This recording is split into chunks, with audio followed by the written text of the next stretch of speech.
नमस्कार फ्रेंड, नवरात्रि की बहुत बहुत शुभकामनाएं। आइए आपके साथ शेयर करते हैं खिले खिले साबूदाना की परफेक्ट रेसिपी, जिससे कि जब भी आप साबूदाना की खिचड़ी बनाएंगे या वड़ा बनाएंगे तो वो बिल्कुल खिली खिली बनेगी और वड़े भी एकदम से क्रिस्पी बनेंगे। तो हेलो फ्रेंड, आ गई हूँ मैं किचन में आपके साथ सारी इंपॉर्टेंट ट्रिक्स शेयर करने, जिससे कि साबूदाना की खिचड़ी या वड़ा बहुत ही अच्छे बनेंगे।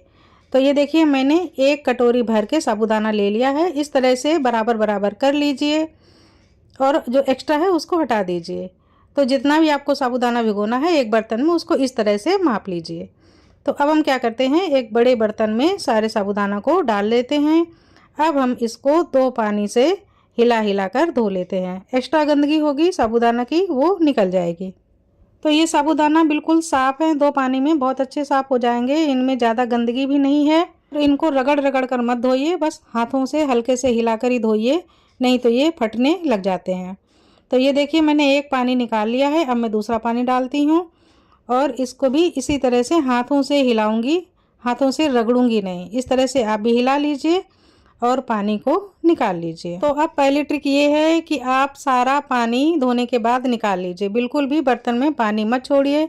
तो यहाँ पर मैंने हाथ लगा लिए हैं, जिससे कि साबूदाना पानी में ना जाए, लेकिन अभी इनमें कुछ पानी बचा हुआ है। तो अब हम क्या करेंगे, एक छन्नी के ऊपर से सारे साबूदाना को निकाल लेंगे। तो इस तरह से हमने पूरा उलट लिया, सारा पानी छन्नी में आ गया और अलग हो गया। और साबूदाना को मैं इसी में डाल देती हूँ। और अब साबूदाना में एक भी बूंद एक्स्ट्रा पानी नहीं है, सिर्फ ये धुले हुए साबूदाना है। तो अब हम इसमें डालते हैं पानी। तो आप ध्यान से समझ लीजिए कि पानी हमको साबूदाना में कितना डालना है, जिससे कि जब हम खिचड़ी बनाएं तो वो बिल्कुल भी चिपचिपी ना हो। ये बहुत ही इम्पॉर्टेंट ट्रिक है। लोग सोचते हैं कि बनाते समय कैसे बनाया, लेकिन इसका राज साबूदाना के भिगोने में ही छुपा होता है। तो 1 कटोरी में आप 1 कटोरी पानी बिल्कुल मत डालिए, कुछ पानी अलग कर दीजिए। जैसे कि 10 या 15% तक पानी हम अलग कर देते हैं। तो ये देखिए, 1 कटोरी से आधा अंगुल कम हमने पानी अलग कर दिया है और इस तरह से हमने बराबर हिला लिया। अब हम इन साबूदाना को ढक देते हैं और 4 से 5 घंटे के लिए रख देते हैं। हालांकि मैं इन्हें अब कल बनाऊंगी, तो मैं ओवरनाइट के लिए छोड़ देती हूँ। तो मैं कल आपको दिखाती हूँ कि साबूदाना कैसे भीगे हैं। तो जय माता दी फ्रेंड, मेरा भी नवरात्रि का व्रत है और मैं आ गई हूँ आपके साथ साबूदाना की रेसिपी को शेयर करने के लिए। तो ये देखिए, मैं खोल करके आपको दिखा रही हूँ कि मेरे साबूदाना कैसे भीगे हैं। तो ये देखिए, ये बिल्कुल जम गए हैं, ऐसा लग रहा है हम इनकी पीस काट लेंगे। तो इनको आप हाथों से ऐसे करके हिलाइए और ये देखिए, एक एक दाना बिल्कुल अलग अलग मोती की तरह हो गया है। ये दाना एक दूसरे से बिल्कुल भी चिपक नहीं रहे हैं, बहुत ही अच्छे फूल कर तैयार हुए हैं, पूरी तरह से अंदर तक फूले हैं और बिल्कुल अलग अलग हैं। तो ये बहुत ही इम्पॉर्टेंट ट्रिक है एक अच्छी खिचड़ी बनाने के लिए। अगर आप इस तरह से साबूदाना को भिगो लेंगे तो इसकी खिचड़ी तो बेहतरीन बनती भी है। इस तरह से भिगोए हुए साबूदाना के वड़ा भी बहुत ही क्रिस्पी बनते हैं। तो ये देखिए, हमने बिल्कुल अलग अलग कर लिया और अब आपको हम दिखा रहे हैं कैसे हमारे एक एक दाने अलग अलग हो रहे हैं। तो साबूदाना की खिचड़ी में इस बात का आप ज़रूर ध्यान रखिए। तो चलिए अब आगे की तैयारी शुरू करते हैं। यहाँ पर हमने मूंगफली को ले लिया है, तो मूंगफली जितनी आपको ज़रूरत हो उतनी ही आप लीजिए। 1 कटोरी भर के हमने साबूदाना लिया था, उस हिसाब से 1/4 कटोरी हम मूंगफली अंदाज से ले रहे हैं। तो इन दानों को आप अच्छे से चेक कर लीजिए। कभी कभी क्या होता है, कोई काला दाना या ऐसा दाना निकल आता है जो अच्छा नहीं होता है, तो वो सब आप अलग कर दीजिए। तो बाकी दाने तो सही है, मैंने अच्छे से चेक कर लिया है। तो गैस चालू करते हैं और अब इन दानों को हम ड्राई रोस्ट करेंगे। कुछ भी ऑयल या घी नहीं डालेंगे, ऐसे ही सेंक लेंगे। कुछ लोग तल के भी निकाल लेते हैं, वो अपनी अपनी पसंद है, लेकिन मैंने यहाँ पर ड्राई रोस्ट कर लिया है। तो फ्लेम को स्लो रखना है और इसी तरह से हिलाते जाना है। 5-6 मिनट में दाने बहुत अच्छे से ड्राई रोस्ट हो जाएंगे, लगातार हिलाते रहें। 6 मिनट बाद आप देखेंगे कि मूंगफली के दाने चटकने लगे इस तरह से। तो आप इन्हें उठाकर देख लें, छिलके अलग हो रहे हैं, तो समझ लो कि मूंगफली के दाने पूरी तरह से रोस्ट हो चुके हैं। अब ये अपनी हीट में थोड़े से और कुक हो जाएंगे। तो अब हम इन्हें निकाल लेते हैं। ये 1 चम्मच काली मिर्च के दाने हैं, इनको हम खलबट्टे में डाल करके कूट लेते हैं। ऐसे तो हमारे पास पाउडर भी है, लेकिन वो मैं हर रेसिपी में यूज़ करती हूँ। इसलिए व्रत की रेसिपी में मैं वो नहीं डाल रही हूँ। तो यहाँ पर मैंने काली मिर्च के दानों को कूट लिया है, एक बर्तन में निकाल लेते हैं। तो ये देखिए काली मिर्च तैयार है। अब हमने कुछ मिर्चें यहाँ पर काट करके रख ली हैं। आप जितनी तीखी वाली मिर्चें पसंद करें उतनी आप काट लीजिए। और ये रोस्ट किए हुए मूंगफली के दाने थोड़े से ठंडे हो गए हैं, इनको हाथों से हम मसल लेते हैं और छिलके अलग कर लेते हैं। अगर आप चाहें तो छिलके अलग कीजिए, कोई ज़रूरी नहीं है छिलके अलग करना। बहुत से लोग डायरेक्ट पीस देते हैं, छिलके अलग नहीं करते हैं। और सच कहूँ तो मैं भी आपको दिखाने के लिए ही छिलके अलग कर रही हूँ, मैं भी डायरेक्ट पीस लेती हूँ। तो जब भी आपको छिलके अलग करना हो तो कुछ इस तरह से कीजिए कि हाथों से मसल लीजिए और ये जो झारा होता है तार वाला, इसमें सारे मूंगफली के दानों को डाल दीजिए। तो जो छिलके हैं वो नीचे आ जाएंगे बिल्कुल आसानी से, और आप जो फटकते हैं दूर तक उड़ उड़ के जाता है वो प्रॉब्लम नहीं होगी। तो ऐसे आप मसल लीजिए और हिलाते जाइए, तो जो भी एक्स्ट्रा छिलके होंगे अलग निकल जाएंगे और दाने बिल्कुल अलग रह जाएंगे। तो इस तरह से हमने सारे दाने अलग कर लिए हैं। तो अब हम क्या करेंगे, इन दानों को कूट कर इनका दरदरा सा पाउडर बनाएंगे। आप मिक्सर में भी डालकर पीस सकते हैं, पल्स मोड पर चलाइए धीरे धीरे और दरदरे से पाउडर को तैयार कर लीजिए। अगर आप मिक्सर में नहीं तो इस तरह से कुटनी में भी डालकर थोड़ा थोड़ा करके दानों को कूट सकते हैं। तो ये देखिए हमने तो कुटनी में ही तैयार कर लिया है। तो इस तरह से हमने कुछ बनाया है, ये बहुत ज़्यादा बारीक नहीं है, क्योंकि जब खाएंगे और तो छोटे छोटे दाने आएंगे मुंह में तो ये बड़े अच्छे लगते हैं, इसलिए हम दरदरा सा ही कूटकर तैयार करते हैं। तो ये हमने सारे मूंगफली के दाने रेडी कर लिए हैं। इतने सारे हैं, सारे तो यूज़ नहीं होंगे, कुछ बच जाएंगे। तो अब फटाफट हम आगे की तैयारी करते हैं। ये कुछ कड़ी पत्ते हैं, धो करके हमने साफ़ कर लिए हैं, अलग अलग कर लिए हैं। तो मैं इनको खड़ा नहीं डालूँगी, बारीक बारीक कट करके डालूँगी, जिससे कि ये हमें निकालने ना पड़े। अगर हम खड़ा डालते हैं तो फिर हम भी निकाल देते हैं और बच्चे खाते हैं तो बच्चे भी निकाल देते हैं। तो खिचड़ी में आधे साबूदाना की बनाऊंगी। इसके लिए हमने 2 आलूओं को छोटा छोटा काट लिया है।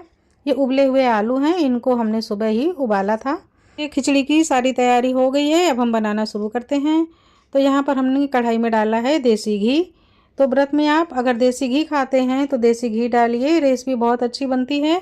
नहीं तो अगर आप मीठा तेल खाते हैं, मूंगफली का तेल वगैरह, तो आप वो भी डालिए। तो ये हमने घी में आलूओं को डाल दिया है। अब हम इनको थोड़ा सा भून लेते हैं। 2-3 मिनट बाद आप देखेंगे कि आलू घी से अलग से होने लगे हैं और एक अच्छी खुशबू बनने लगी है। किनारों में हल्का हल्का ब्राउनिश कलर आ गया है। तो अब हमारे आलू भुनकर तैयार हैं, अब हम इनको निकाल लेते हैं। तो फ्रेंड, आप मेरी रेसिपी को कहाँ से देख रहे हैं, आप मुझे लिखकर बताएंगे तो मुझे बहुत खुशी होगी।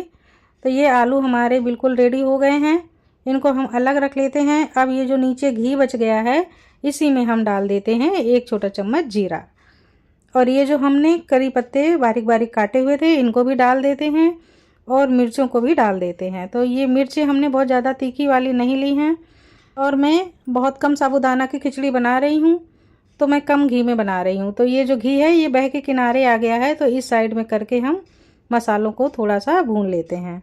और मुझे अभी ऐसा लग रहा है जैसे कि थोड़ा सा घी कम है, तो बिल्कुल ज़रा सा घी मैं ऊपर से और डाल देती हूँ। मसालों को हल्का सा भून लिया है। अब हम इसमें डाल देते हैं साबूदाना। तो जो हमने साबूदाना भिगोए थे वो 2 कटोरी भर के हो गए थे फूलने के बाद, उसमें से मैं 1 कटोरी साबूदाना की ही खिचड़ी यहाँ पर बना रही हूँ, क्योंकि केवल मेरा ही व्रत है। तो इस तरह से मैंने साबूदाना को डाल दिया। ये देखिए कितने खिले खिले और हर एक दाना अलग है, और मैंने चौड़े बर्तन में बनाया है। इसी समय आप डाल दीजिए मूंगफली के दाने का पाउडर। तो यहाँ पर मैंने 4 छोटी चम्मच मूंगफली के दाने का पाउडर डाल दिया है। इनको हम साथ में भून लेते हैं। तो जो मूंगफली के दाने हैं ये कुछ मॉइस्चर साबूदाना का अब्जॉर्व कर लेंगे और साबूदाना और भी खिले खिले हो जाएंगे।